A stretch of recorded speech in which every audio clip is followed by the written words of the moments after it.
오늘 사도신경 9번째 시간입니다. 오늘은 우리의 죄사함을 믿습니다.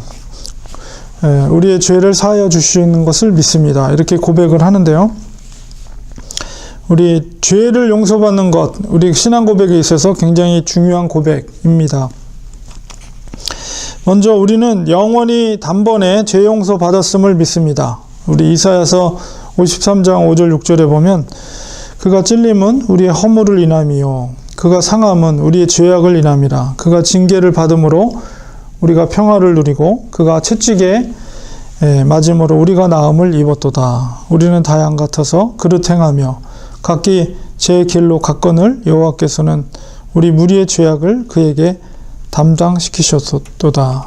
이 예언의 말씀을 통해서 우리의 지은 죄가 아무리 많아도 십자가의 사랑으로 깨끗이 용서받는 것을 믿습니다. 우리 사도신경 속에서 그런 고백, 신앙의 고백을 하게 됩니다. 바로 우리 죄의 값은 사망이죠. 그러나 예수님의 십자가의 대속의 은혜로 말미암아 그 죄를 용서함을 받아서 우리가 하나님의 자녀가 되었고 천국 백성이 되었음을 우리가 믿음으로 고백합니다. 바로 예수님의 죽으심은 대속의 죽으심이기 때문에 우리의 죄가 용서함을 받게 되는 것이죠.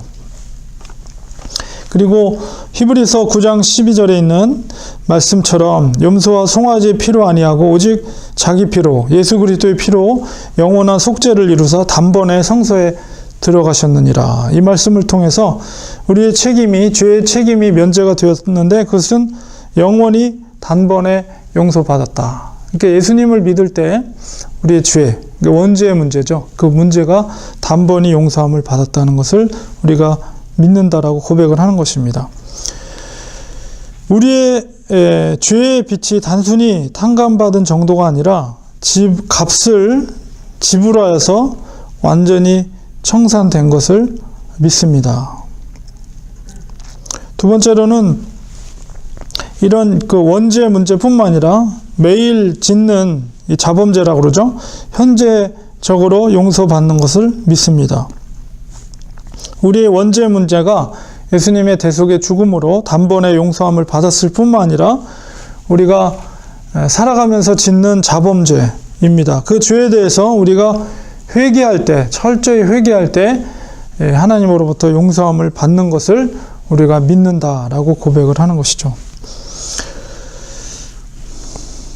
그 죄가 우리가 짓는 자범죄가, 그러니까 우리가 구원에 이르는 원죄가 용서함을 받았다 할지라도 우리가 영원히 죄를 짓는 것이 아니라 우리가 살아가다 보면 죄를 지을 수가 있죠. 그런데 그것에 대해서 우리가 죄를 사해 주는 것을 믿습니다라는 고백은 하나님 앞에 나의 죄에 대해서 하나님 앞에 회개를 할 때, 진심으로 회개할 때, 그 회개라는 것은 열매가 있는 회개죠. 단순하게 입술의 고백이 아니고 진정한 회개를 할 때 하나님께서 그 죄도 용서해 주신다라는 것을 믿는다는 것입니다. 그것이 바로 하나님의 약속이고 우리가 그 약속을 믿는 것이죠.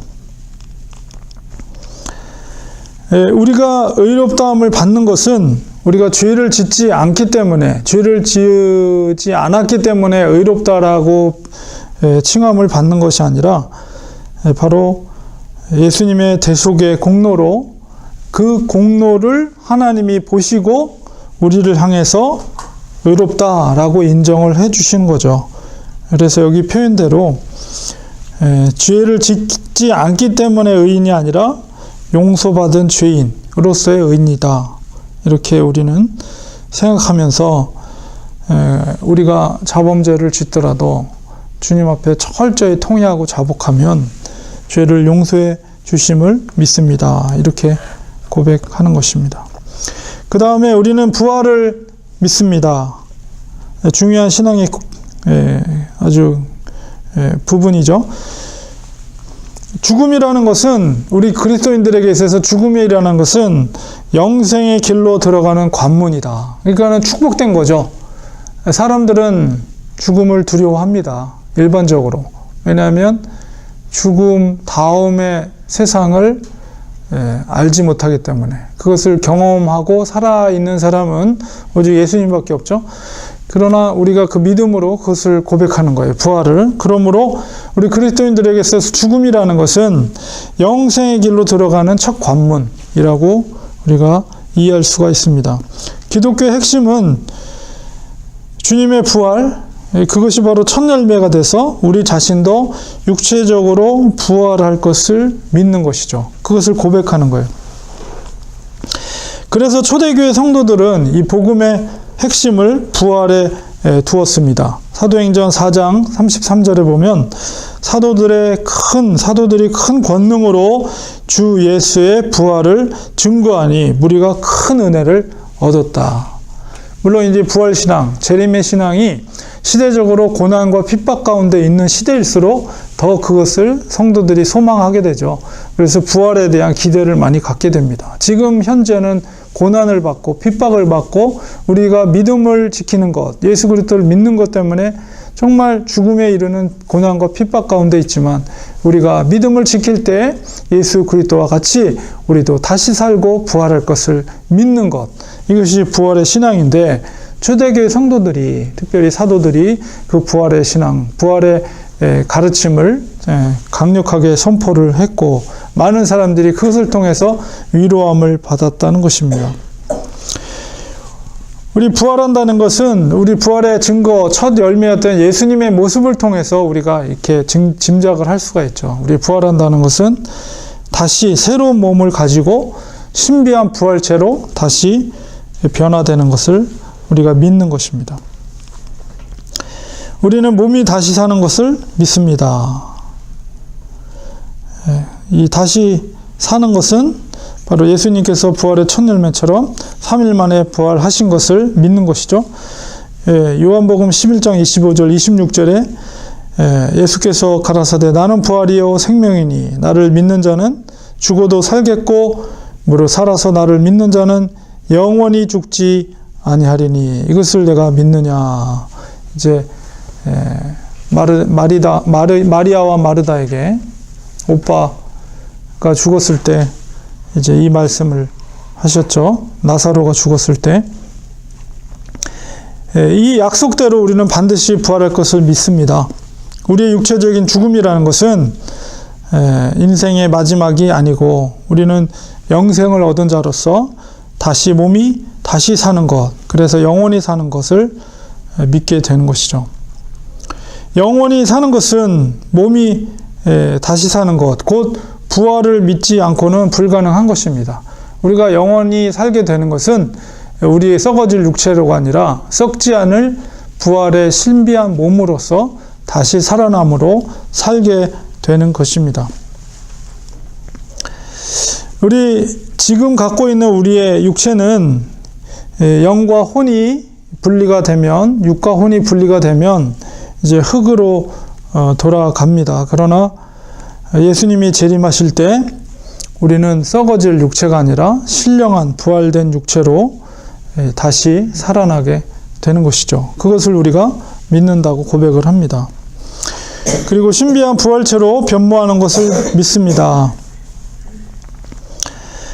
부활하신 분은 예수님밖에 없죠. 우리 성경에 보면 죽었다가 다시 살아난 사람들의 그 기록들이 남아 있는데요. 바울이 살렸던 유두고, 바로 사도행전 20장 7절에서 11절에서 말씀을 들을 때 높은 난간에서 졸음을 3층 누에서 떨어져서 죽었는데 바울이 내려가서 그 위에 엎드려 몸을 안고 말하되 떠들지 말라 생명이 저에게 있다 하고 올라가 떡을 떼어 먹고 오랫동안 그날이 새기까지 이야기하고 떠나니라. 그래서 이제 유두고가 다시 살아났죠. 근데 이제 그거는 부활이 아니에요. 그냥 다시 영혼이 떠났던 영혼이 다시 이제 육체로, 썩어질 육체로 들어온 거죠. 역시 나인성 과부의 아들도 누가복음 7장 11절 16절의 기사를 읽어보면 나인성의 과부의 아들 있는데 죽은 자를 메고 왔죠. 그때 예수님께서 청년아 내게 말하노니 일어나라 하시며 죽었던 자가 일어나서 앉고 말도 하거늘 그 어미에게 주신데 모든 사람이 두려워하고 하나님께 영광을 돌렸다. 여기서도 역시 죽었던 나인성 과부의 아들이 살아났고, 그리고 이제 아까도 말씀드렸던 죽었던 나사로가 다시 살아났던 기사. 그러나 이러한 다시 죽었던 살아났던 사람들이 부활은 아닙니다. 오직 부활하신 분은 예수 그리스도 3일 만에 부활하셨죠. 그 부활은 다시 썩어질 육체로 살아나신 것이 아니라 완전히 새로운 몸을 가지고 예수님께서 부활하신 것입니다. 그래서 부활의 첫 열매는 예수님이시고, 우리가 나중에 예수님이 재림하셨을 때 우리도 역시 예수님처럼 부활된 몸으로 다시 살아날 것을 우리가 믿는 것입니다. 그 부활된 몸은 다시는 썩지도 않고 병들지도 않고 신령한 몸이며 찬란하고 영광스러운 몸으로 우리가 변화가 됩니다. 그래서 이제 그 부활의 순서는 예수님께서 재림하실 때 이미 죽었던 성도들이 먼저 부활을 하고 그 다음에 살아있는 성도들이 두 번째로 부활을 하게 됩니다. 그래서 공중에서 예수님을 맞이하게 되는 것이 데살로니가 전서에 기록이 되어 있죠. 고린도 전서 15장 42절 44절에 보면 죽은 자의 부활도 이와 같으니 썩을 것으로 심고 썩지 아니할 것으로 다시 살며 욕된 것으로 심고 영광스러운 것으로 다시 살며 약한 것으로 심고 강한 것으로 다시 살며 육의 몸으로 심고 신령한 몸으로 다시 사나니 육의 몸이 있은즉 또 신령한 몸이 있느니라 하면서 부활된 몸에 대해서 이제 사도 바울이 이야기를 하고 있습니다. 우리가 사도신경을 고백할 때는 바로 우리가 죄 용서와 또한 이렇게 부활된 몸으로 다시 살 것을 믿음으로 고백하는 것입니다. 얼마나 놀라운 일일지 이제 앞으로 우리에게 영생의 길로 들어가기 전에 반드시 우리에게 체험되어질 신비한 일이다. 이런 축복의 일이 우리 앞으로 있게 될 것입니다. 그래서 우리가 죽음이라는 거, 믿는 자들에게서 죽음이라는 것은 앞서도 말씀드린 것처럼 영생에 들어가기 위한 첫 관문과 같은 것이다. 그러니까 우리가 죽음을 두려워할 필요는 없습니다. 그리고 죽음의 권세, 사람들이 일반적으로 두려워하고 있는 죽음의 권세를 이기신 분이 예수 그리스도이시기 때문에 우리가 예수를 우리 주로 고백하는 그리스도인들은 죽음을 두려워할 필요가 없는 것이죠. 그래서 우리가 부활할 것을 믿습니다. 이렇게 고백을 하게 되는 것입니다. 그래서 우리 사도신경 속에는 이렇게 놀라운 신앙의 고백들이 있는 것을 우리가 다시 한번 보게 됩니다. 우리 기도하겠습니다.